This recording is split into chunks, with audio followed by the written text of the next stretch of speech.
يعني كلهم وقتهم ثمين، وأشكرهم جزيلا إنه أعطونا من وقتهم. بس هاي فرصة كتير كتير كتير كبيرة. يعني بنقول نحن الله يطول بأعمارهم هيك، يعني ويفيدوا أكثر. فتعرفوا هذه مرحلة مهمة جدا نحن نستفيد من هالفرصة. طيب، تفضل الآن دكتور محمد تقدم دكتورة بروفيسور بانا، وبعدين نبدأ معها إن شاء الله. شاء الله.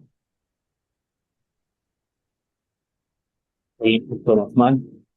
Yeah, should I start? Just, Assalamu alaikum. Yeah. Yeah, he's just going to introduce you and then you can start. تفضل. yeah, if you allow me, I will introduce you by Arabic because the تفضل. most audience will be more comfortable to them to know some brief about your CV by Arabic. ضيفتنا التالية طبيبة وعالمة مهمة جدا في مجال المناعة، من أب سوري وأم أرمنية. نشأت بين ألمانيا وفرنسا، درست الطب والمناعة في فرنسا في باريس، ومنذ مطلع عام 2025 تتولى إدارة معهد إيماجين في باريس، أحد أبرز مراكز أبحاث الأمراض الوراثية في أوروبا. مدتها خلال مدة 5 سنوات وقبلها كذلك أمضت قرابة 20 عاما في جامعة شيكاغو، وهي أستاذة في هذا التخصص من عام 2005، وحاملة لكرسي سارة وهارولد لينكولن تومسون في المناعة والطب منذ عام 2018. أدارت فيها على التوالي مراكز أمراض الجهاز الهضمي وداء السياليك والمناعة البشرية. كذلك في بحث نشر في مجلة ساينس عام 2017 قرر فريقها أن فيروسا شائعا وغير مؤذن ظاهريا قد يقلب استجابة الجهاز المناعي، فيتعامل مع الغذاء كأنه تهديد. لها أكثر من 33 ألف استشهاد علمي. كانت أول باحثة في الولايات المتحدة الأمريكية تنال جائزة ويليام وارن للتميز في أبحاث السياليك، ثم نالت جائزة الويد ماير في مناعة الأغشية المخاطية، وهي عضو منتخب في جمعية الأطباء الأمريكيين. هذه نبذة مختصرة عن أبرز الإنجازات التي توصلت لها الأستاذة الدكتورة بانة جبري. So please, Professor Bana, you can start now and you are mostly welcome. Thank you. So as I said, assalamu alaikum, and I'm really honored to be with all of you here today. And I do believe that, organizing something as you're doing today, so I thank Othman Sufan, with whom I've talked, and all the organizers. I do believe this is extremely important to do for especially the youth of Syria. So I understood a few words that you were describing, but I think I just want to remind for my own story that I was trained as was said by Dr. Aldas as a physician. And I was confronted when I was at Necker Enfants Malades with children who had extremely severe diarrhea to the point that they needed total parental nutrition. And actually, many of the children that were there were from the Middle East or from North Africa. And we didn't understand the reason why their intestine was completely destroyed, and why they require total parental nutrition to actually survive. And as a young resident, a woman who was a scientist, came and gave a talk and showed a slide of the intestine of a model in which the immune cells were being activated, and could show that then you would destroy the intestine. And you could also see that you could use techniques to actually see if the immune system was activated or not activated. And among the children I was taking care of, many were put on very, very potent immunosuppressive treatments, but those treatments themselves could cause death. And we didn't know to which children give that treatment and to which children not to give that treatment. And just her talk as a first, semester resident gave me the idea that we could actually take the biopsies of those children and stain them and just ask the question, is there immune activation or isn't? And just to be able to make actually the choice to give this immunosuppressive therapy or not.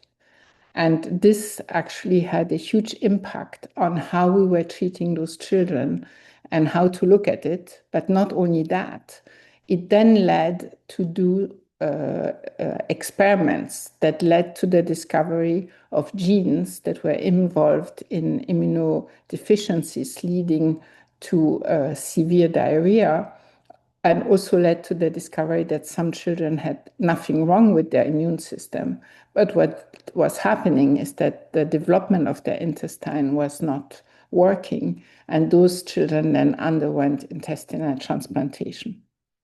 And so this personal story had a huge impact on me because it really showed that we should never accept a given knowledge today for the knowledge of tomorrow, and that as individuals we can always question, and we should be questioning, and try to find different ways of treating. But from a scientific point of view, it really also taught me that the immune system was something extremely important to understand.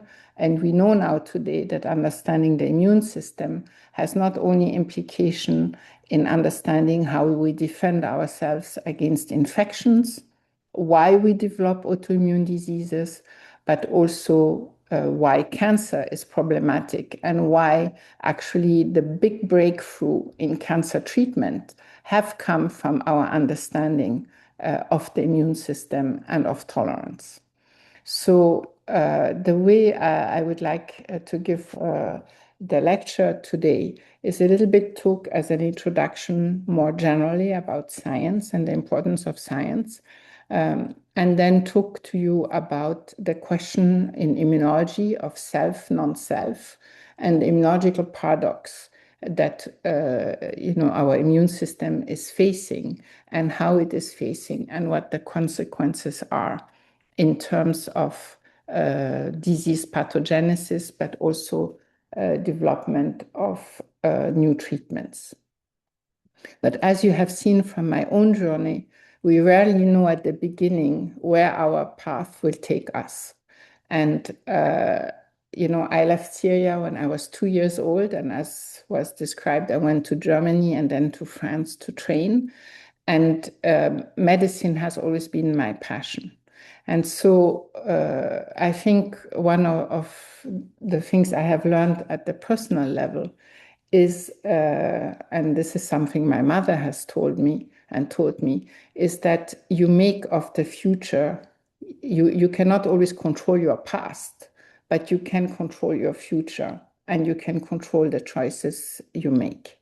And so the critical question in science is, what do I know? What don't I know? How can I progress? What should I do to build, the next knowledge base? And also the knowledge that knowledge creates possibilities. And I think, and that's why I respect very much what has been organized here, is that we know that science transforms societies. And the extraordinary scientific strength of the United States did not appear spontaneously. It was a decision made after the Second World War when they saw that science was actually saving their soldiers, and also that it was science that allowed them to win wars. And so that, this extraordinary strength scientific strength of the United States and of, many other places like China today was not built in one day. It was built through investment in universities, in research and education. And I think this fundamental belief that knowledge creates possibilities, but also that knowledge creates hope, is really the foundation, I think, of the reason we are here today. And the other thing I would like to say, and I apply that to the institute I'm directing in Paris today, we know that it's the young people, the young generation that build the future, and that people don't simply inherit the future. And it's the young people who actually help determine and build the future. And so, the reason I'm really happy to be here today is because I strongly believe that knowledge and science can help build a better future, and that hope is the belief that something can be built, and that this is combined with the willingness to actually believe in something and build something. And so we make a difference not by looking at the past, not at criticizing others, but really at believing in something and building it. And science is something that's fundamentally important because it requires curiosity, it requires creativity, it requires perseverance, it requires an open mind. And these are all fundamentals to actually be able to build a better future.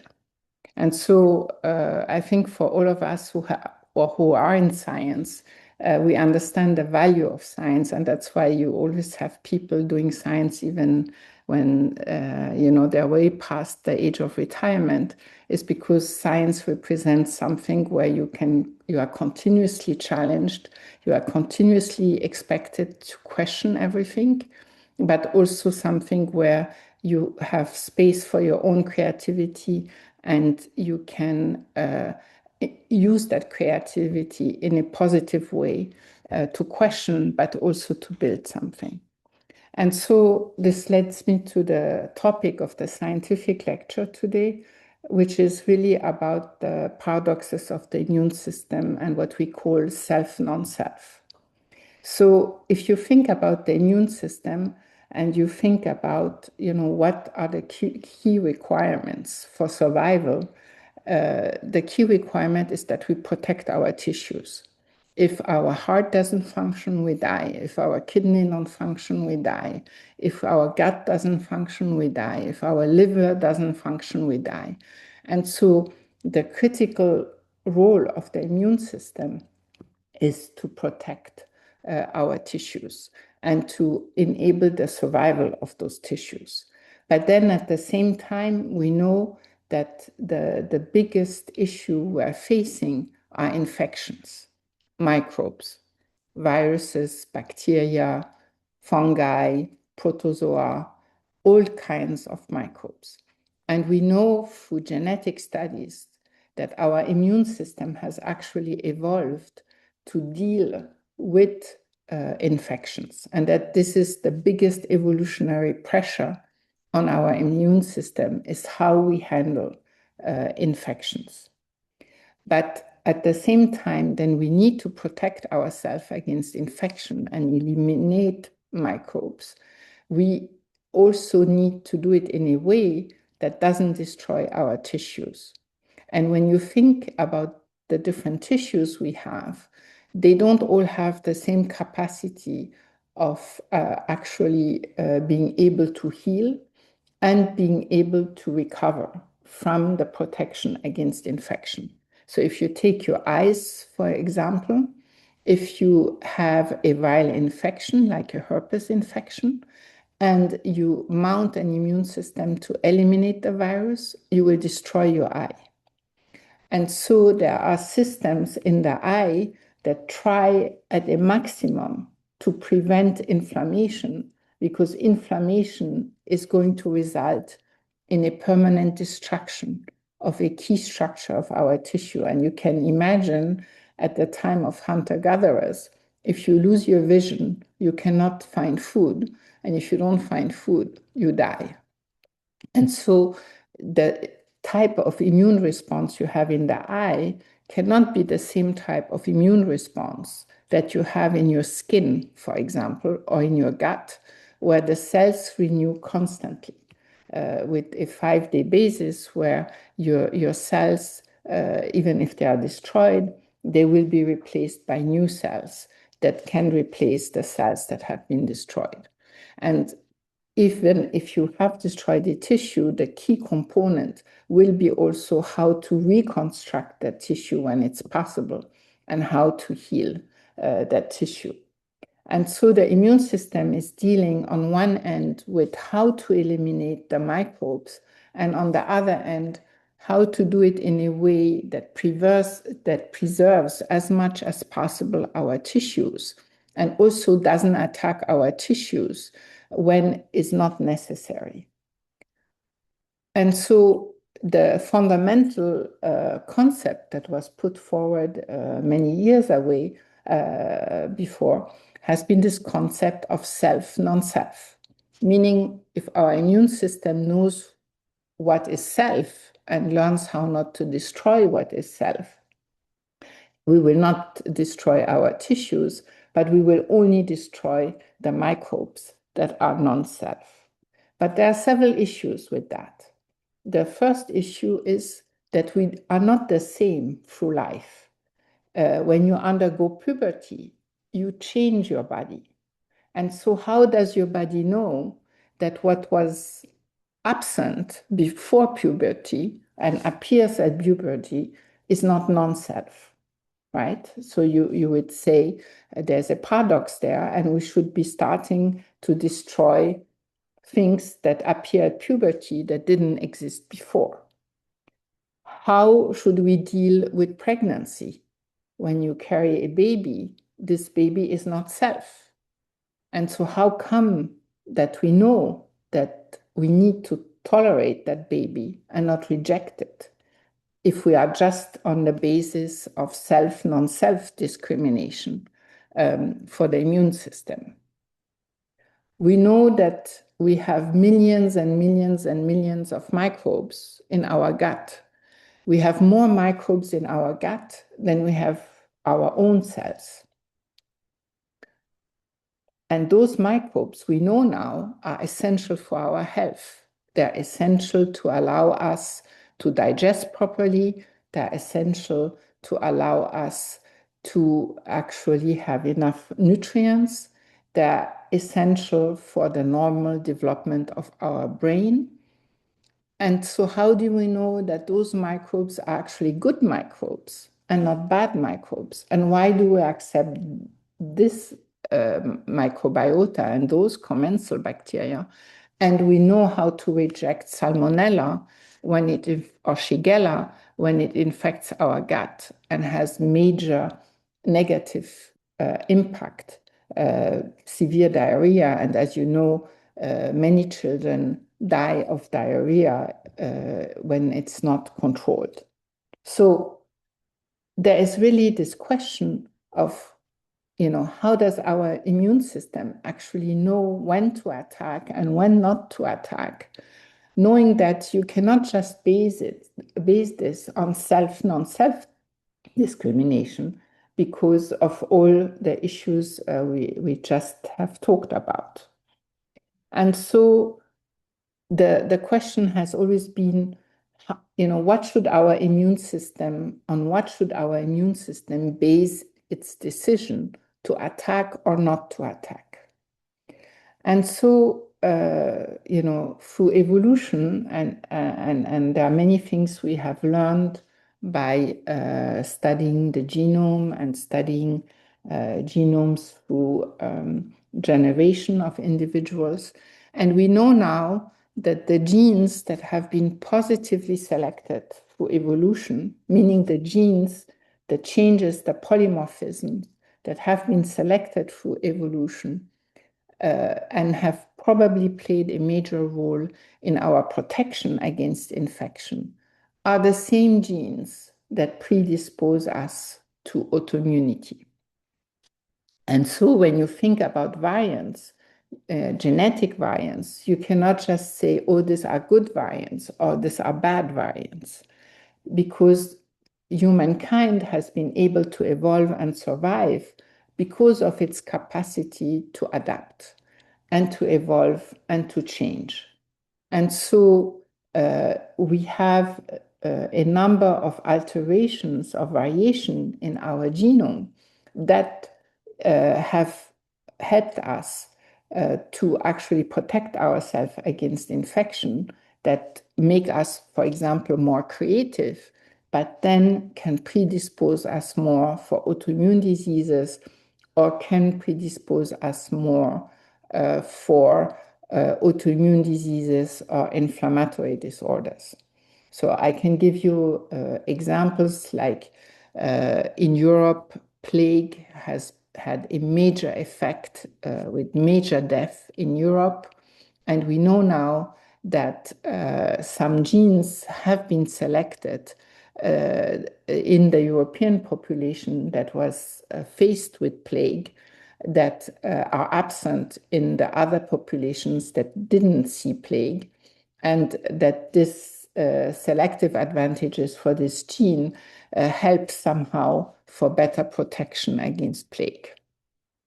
You have also drepanocytosis, right, where you have mutations in hemoglobin that can protect us against infection, but then also give us this disease, this blood disease that can give clogs when it's present at the homozygous in homozygous situation. So we know that through evolution, there is a constant race between the immune system and the microbes in order to enable to adapt the immune system to the microbes, but also to help people adapt to different places and different environments. And that's why you will not see the same genetic selection in people who live in Africa, in Europe, in the Middle East. And we know, for instance, that you don't find the same type of genetic mutations in the different populations in the globe, because likely those populations have not encountered the same type of microbes during generations. But at the same time, as I was saying, there is this intrinsic paradox of the immune system, which is you need to protect against infection, but you shouldn't be destroying your tissues. And I'm going to give you examples of infection just to make you a little bit realize how different our immune system is. When you are infected with a helminth, the helminth is big. It's much bigger than our cells, and it lives outside of our cells. So when you have a helminth infection, for instance, in the gut, the way to get rid of that helminth is to induce an immune activation that will increase the motricity of the intestine so that you can expulse the helminth. But destroying your cells is not going to be helpful. If you have a viral infection, the virus enters the cell and it's going to use the machinery of our cells to reproduce itself. So the only way to destroy a virus is not to enhance motricity. The only way to eliminate a virus is to destroy the infected cells. So the immune responses we mount against helminth infection have nothing to do with the immune responses we mount when we want to protect ourselves against viruses. But not only do we have to adapt to different microbes, but as I said initially, we have to adapt to different tissues, because the eye, as I gave as an example, if you have a viral infection in the eye and you destroy the cells of your eye that are infected with the virus, you will not be able to replace them. The same thing with the brain. And so there has been through evolution ways to actually prevent certain type of immune responses in the eye and the brain that makes actually the eye and the brain much more susceptible to those infections, and to select ways to respond and have immune responses like what we call in immunology IgA antibodies that can control microbes but without inducing inflammation, that you're going to promote in the sites where inflammation is going to be bad for the tissues. And then immune responses like the skin or the gut, where we actually are more adept to be able to accept inflammation and protect ourselves, but also places where we know we are going to encounter much more pathogens like the skin and the gut, where we know that we will encounter many pathogens, and so that we will mount ability to mount immune responses. But then, as I said, if you're just based on self, non-self, there is a problem there because, as I told you, puberty, pregnancy, but also when you think about it, proteins that you are eating.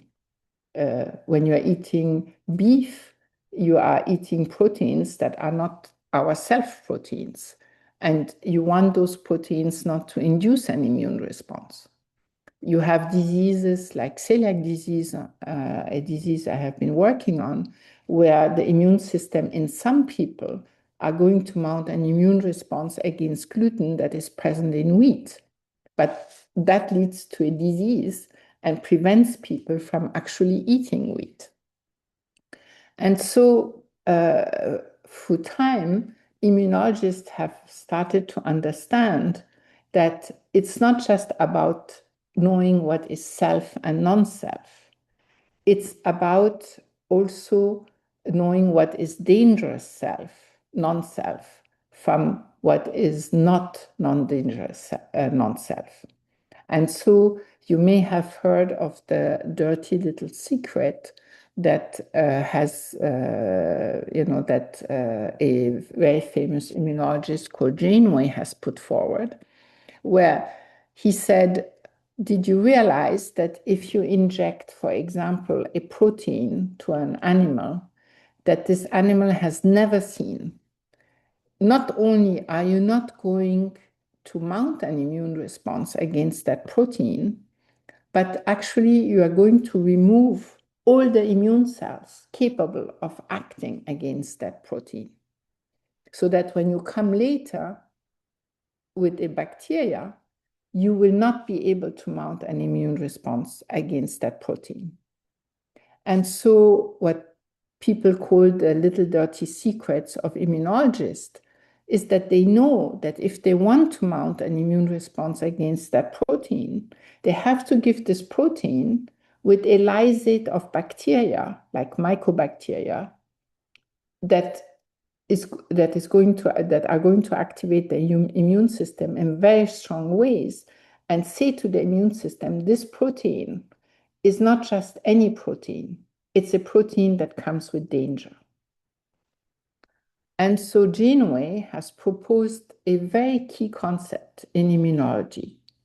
So in order to mount an immune response, any immune response that we call an adaptive immune response, and all mammals have adaptive immune responses. You have heard about antibodies, you have heard about vaccination, and this is our adaptive immune system.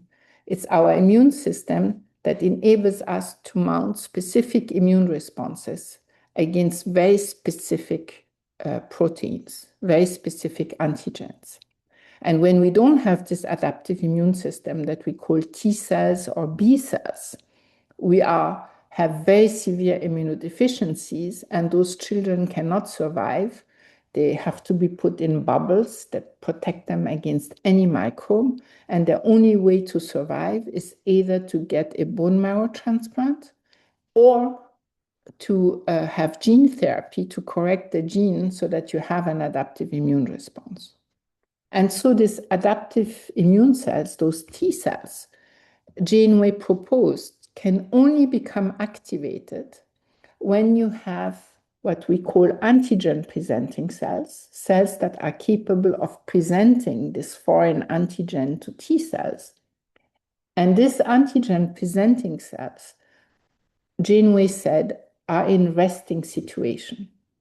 And so when they actually present the antigen to those T cells, if they only present the antigen to the T cell, this T cell is going to become a little bit activated, but the signal it will receive is the signal to die. And that's the way we achieve tolerance to all our tissues in periphery, for instance.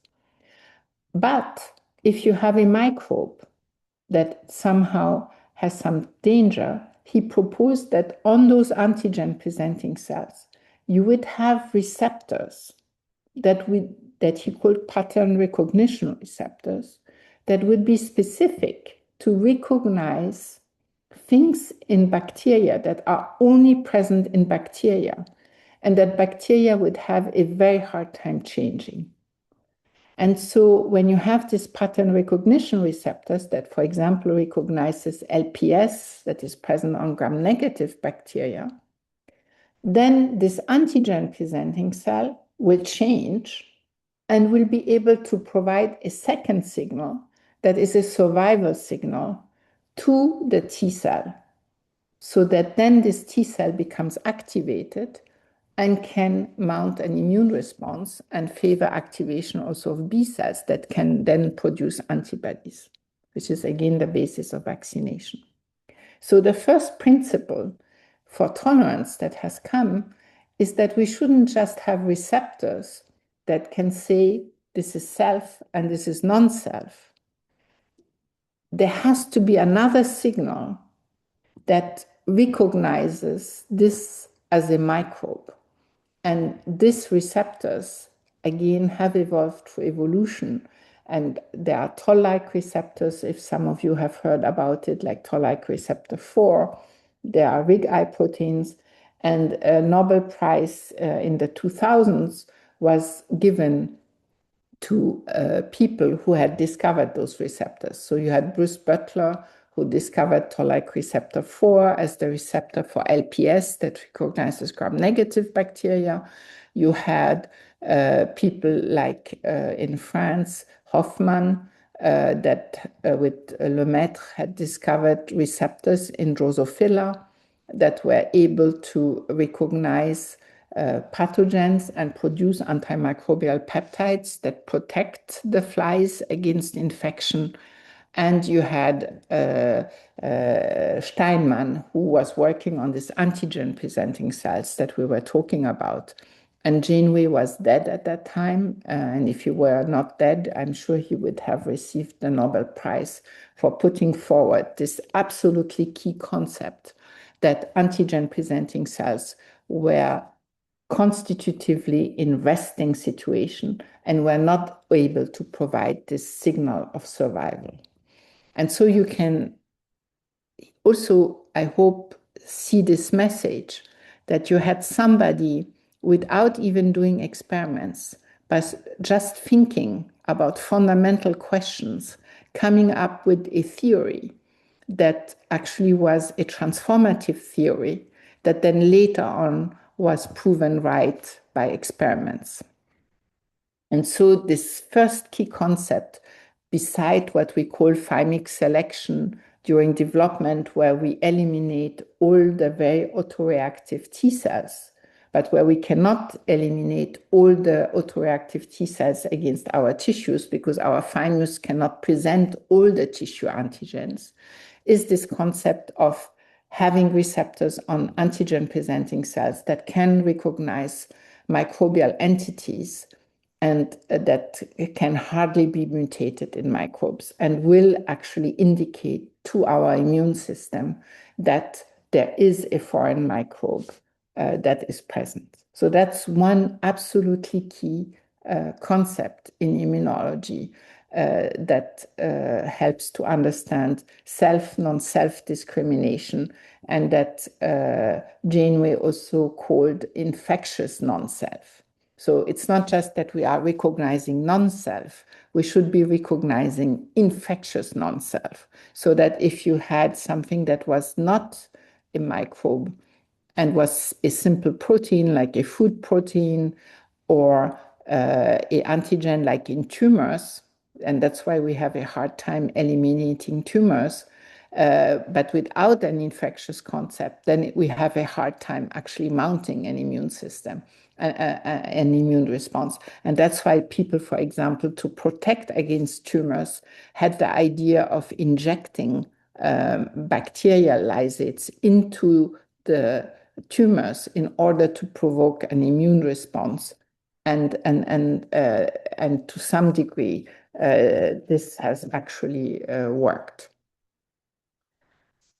But then microbes can evolve, right? Microbes are incredibly smart in being able to constantly change themselves, so that, as I said, there's this arm race between our immune system and our microbes, so that actually the microbe has the upper hand. So the microbes have evolved a number of amazing systems to counter our immune system. And actually, many immunologists say that the best way, the best teacher of immunologists are actually microbes.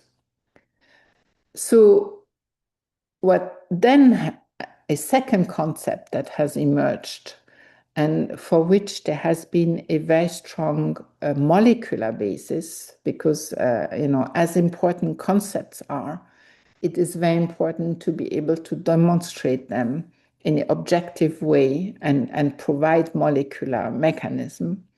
The second concept that was put forward, and first in a purely theoretical manner by Polly Metzinger, she said it doesn't matter if it's self, non-self. What actually matters, she said, is if our cells undergo a change that actually says that something bad is happening to that cell. So it's not important that our immune system protects us against a microbe. What our cells, our immune system should sense is if our cells are being put in danger. So it's as if you would say, it's not if there are soldiers, if there are peaceful soldiers around, then you are not attacking them. You will attack the soldiers if your house burns. So that the signal should not be the stranger. The signal should be what happens to your own cells. So this was a really important concept, because in many ways, this allows to understand why we wouldn't be mounting immune responses against fetuses, why we are so bad at protecting against tumors, why we don't attack changes in our body after puberty, etc., and why we don't attack actually some of the microbes in our gut that we call commensal microbes, because those commensal microbes actually live peacefully with us and never endanger us. And I'll just give you a key example between a commensal bacteria that lives peacefully with us and a pathogen. So pathogens, like the plague I was talking about, poke holes in our cells, because the fact that they poke holes enables those bacteria to inject products in our cells, in our immune cells, for instance, that paralyze them and prevents them from actually becoming activated. The commensal bacteria, they don't poke holes in our cells because they want to be peaceful with us. They don't want to attack our cells. So the concept was, if you don't just see through pattern recognition receptor that you have, for example, a commensal gram-negative bacteria, but you can detect the bacteria that make holes in your cells versus the bacteria that don't make holes in your cells, based on transformation and changes in your own cells that you can detect. And there was a very big Swiss scientist called Jörg Chopp, that really put forward at the mechanistic level this concept of inflammasome activation, where the inflammasome can actually sense changes in ATP, in reactive oxygen species, in things where holes are being put in cells, and is able to actually sense those changes. And what's interesting is that this concept of inflammasome activation, people working on plant immunology had already described it, and they called it the guard hypothesis. And what the guard hypothesis was is that what the plant senses is not the microbe.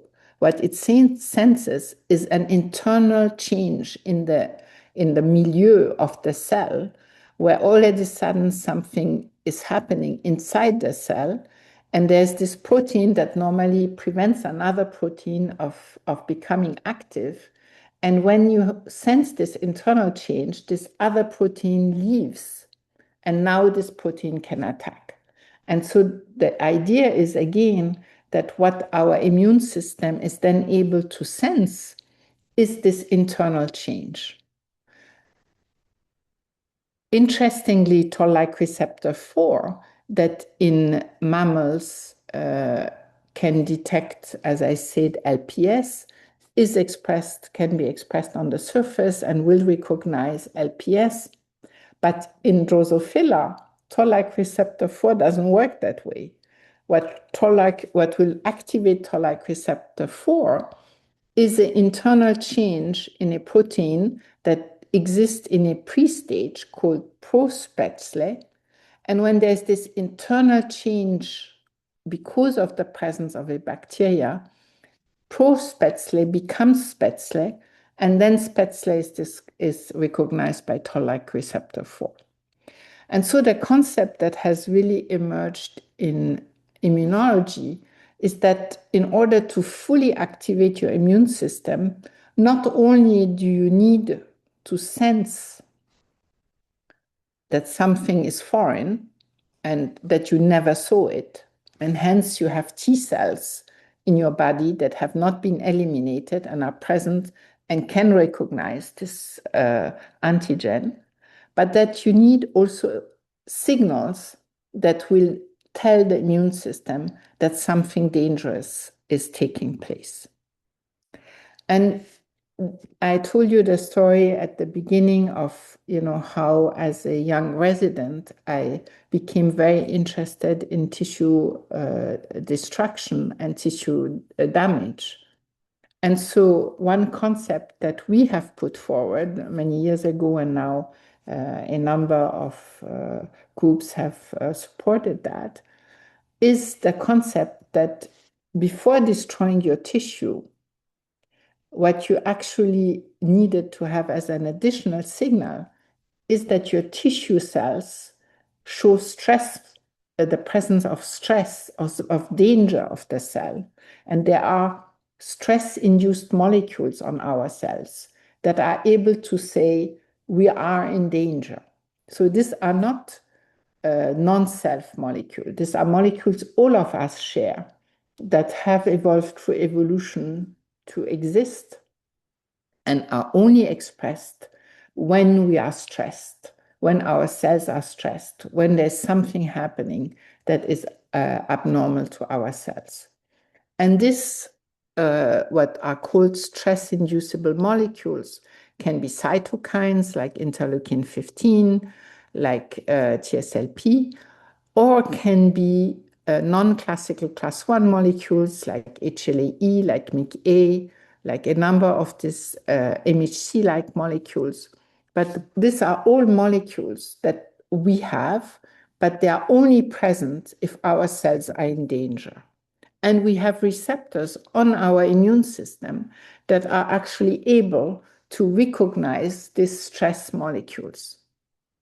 And so now imagine a system where you have the ability to eliminate all the cells that see molecules but that are not dangerous.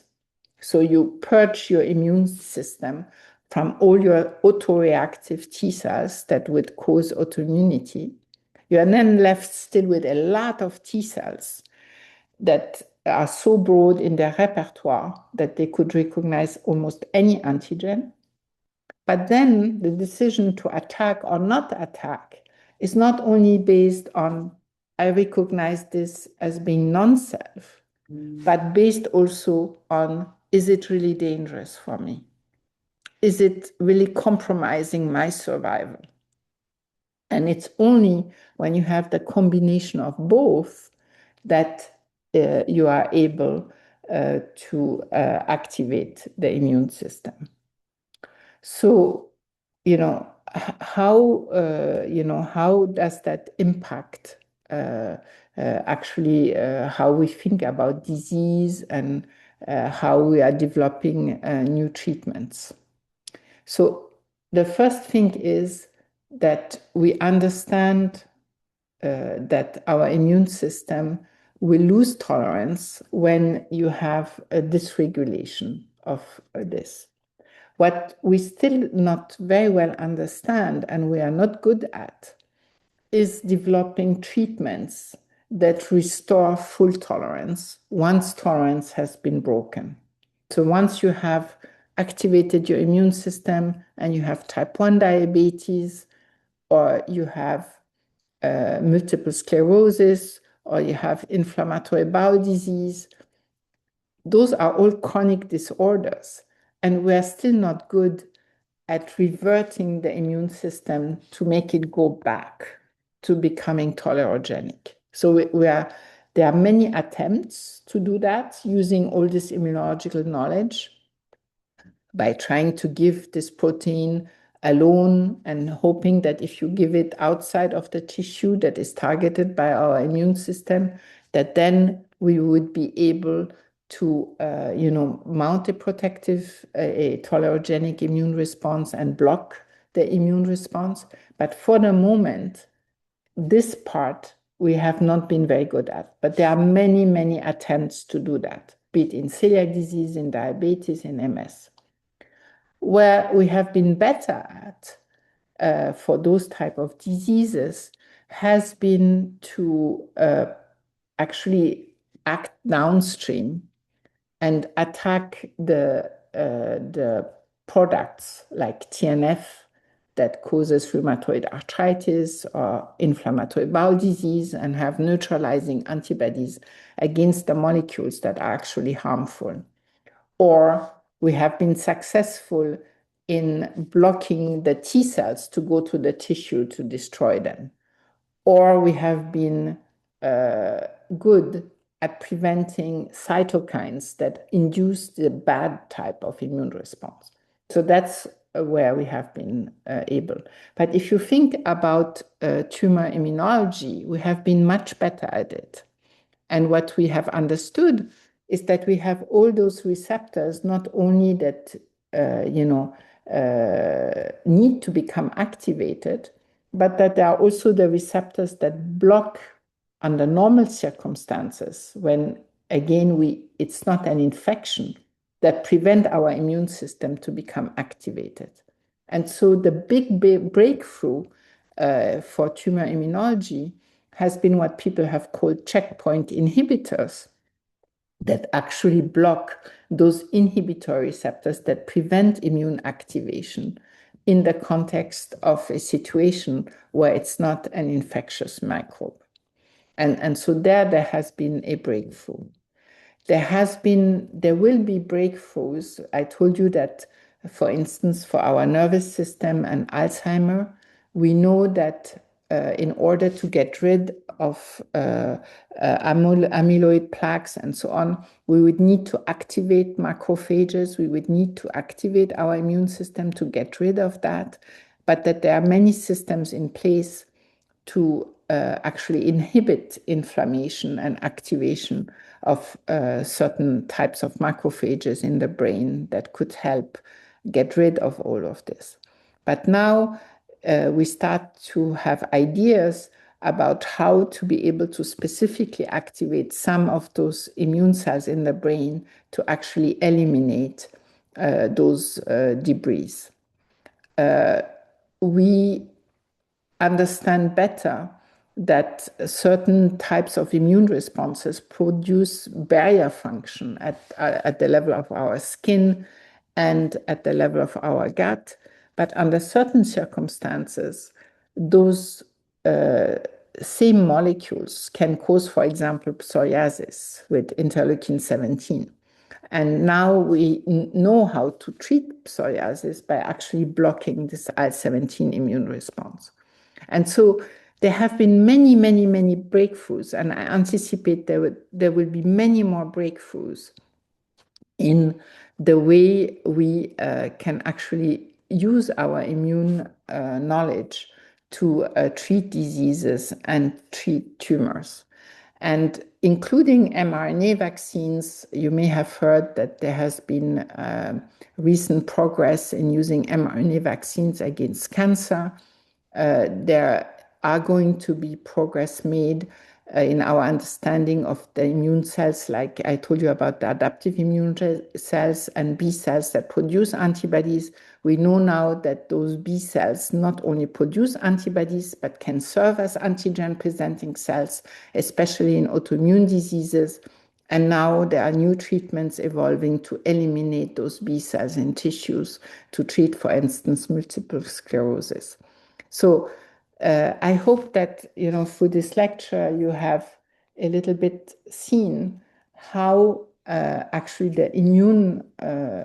our immune system has to deal with a lot of paradoxes and complexity, and that by embracing that complexity and mounting not on-off systems or simple linear systems, but having multi-layers of regulation and multi-layers of decision-making actually enables our immune system to adapt to different circumstances and to make, in most cases, because in some ways it's miraculous, given the complexity of our bodies, that you have many more healthy people than people with severe diseases, how actually our immune system is capable of embracing that complexity and facing those paradoxes to actually mount appropriate immune responses.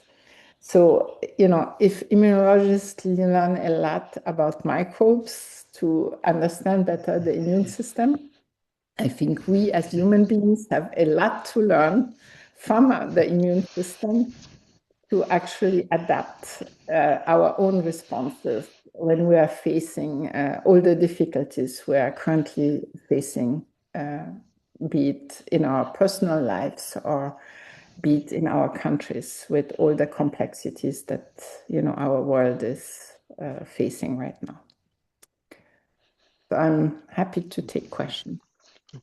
Thank you very much, Professor, for this inspiring talk and rich information that you provided. I have to admit, after hearing all of this complexity and paradoxical things about the immune system, I'm starting to think that it's many steps ahead of us.